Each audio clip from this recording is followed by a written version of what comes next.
Anja here, and I'm back with another video for Ophelia Talks, and today we are going to talk about granny cluster blankets. Now this is one of the blankets that I made a couple of years ago, and it's just a stash buster blanket, to be honest. I started it in a live, I think, or in one of my videos, and I just kept going, and when I sort of got fed up, I stopped. It's as big as sort of the lower part of my double bed, so it's fine. I use it sometimes, not often, but yeah, I left it unfinished, so I thought I would do maybe a shell border, but if I felt like it, I could add a few rows again. But now I don't have this problem, but some people, when they make a blanket like this, after a while their squares or their rounds go slanted, and I'm trying to show you here by doing it. Do you see what I mean? I'm sure you've look, that's what it looks like then. So instead of it being straight, let me just put it straight, that will help, won't it? So instead of it being straight like this, they're sort of squares in the middle, and then also the rest of the blanket go a little bit tilted almost, and that way when you lay it down it looks twisted. Now there is a way of solving that problem. Here I always work with the same front towards me, so I'm always working with the front of the stitch towards me.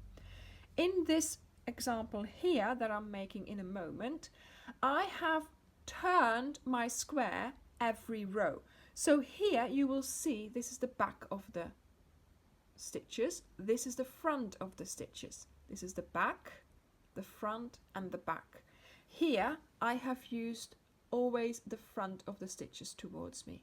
Okay, so that is what the thing to do when you find that your middle of your square goes sort of twists around. I think it has something to do with your tension and the way you perform your stitches with that tension, and that makes that the sort of the inner of your blanket goes like that, and it deforms your blanket basically. I don't have that problem, but I am more than happy, of course, to show you the technique so you can be dealing with your problem. If you have this problem, you know what to do then. So we are going to do a slip knot, and we are inserting our hook. Obviously you use whichever yarn you're using, you use whichever hook you're using. I'm going to chain 4,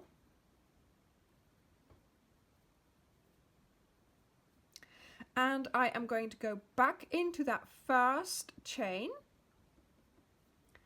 and I am going to do a slip stitch to close the chain into a little circle like so.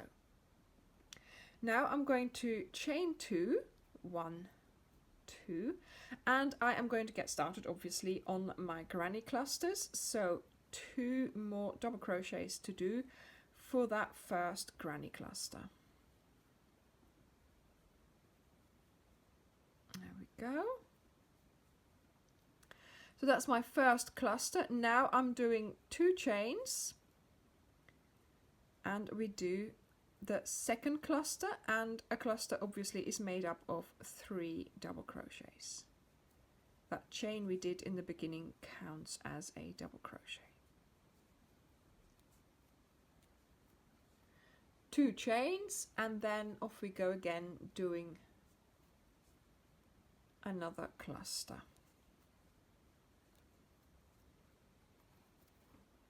And so there we have it, our last double crochet. 2 chains, and we have 1, 2, 3 clusters, but we need a 4th one.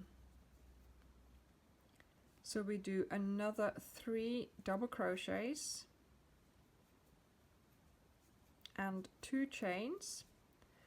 And now we're going to close the round. We've got the 2 chains here, which we are going to skip.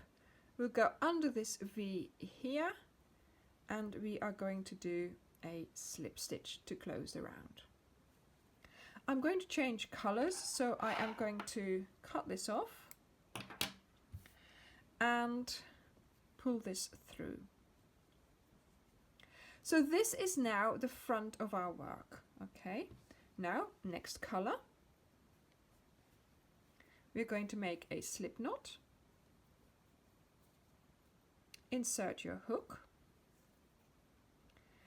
And like I said, this is the front of our work. Now we're going to turn it round so that you have the back of your work towards you. And where you finished here, you're going to yarn over, insert, and make a corner. So that means we are doing 3 double crochets, 2 chains,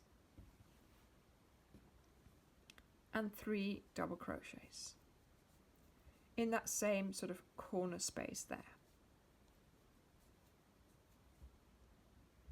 Then you go to the next corner and you do exactly the same thing, because of course this row we are only making corners.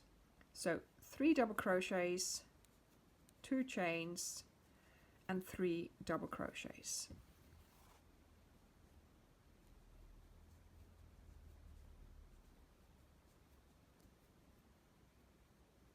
I will see you when you have done your 4 corners. Let's get started on our 3rd round. So once again, slip knot, insert your hook, close your loop, and so once again making sure that the last row is facing you with the back. You are going to go into a corner, so yarn over into a corner and do a corner. So that means you're going to do 3 double crochets, 2 chains, and 3 double crochets.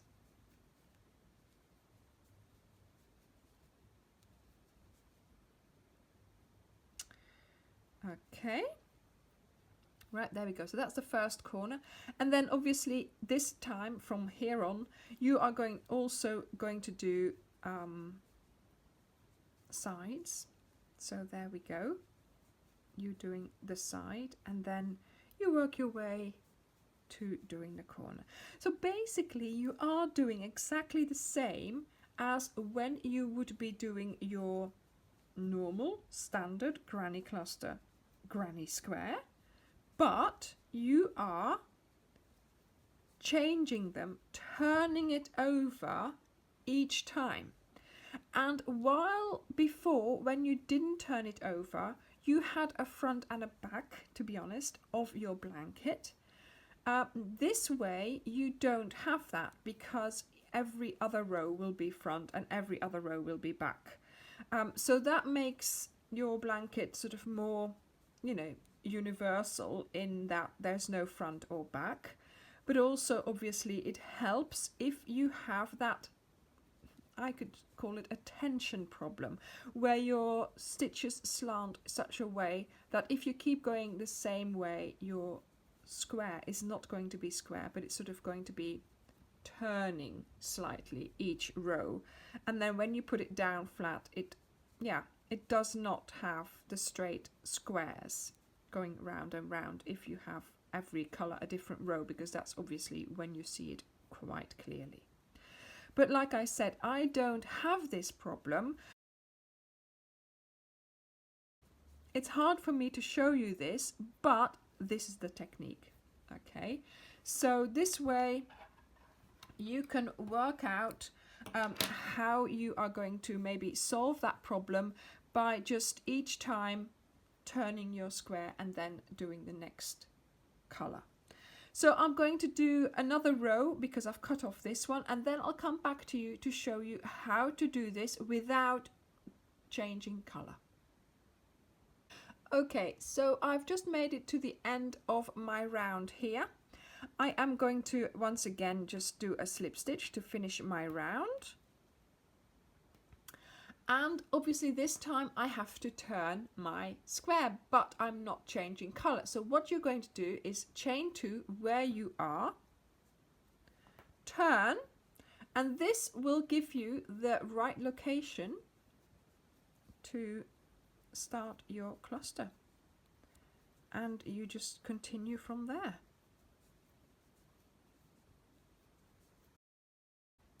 Thank you very much for watching, and I will see you in the next video. Bye!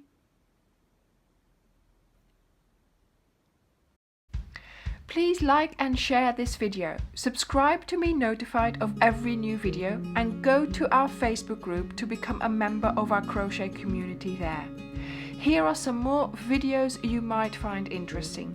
Thank you so very much for watching, and come back soon. Bye!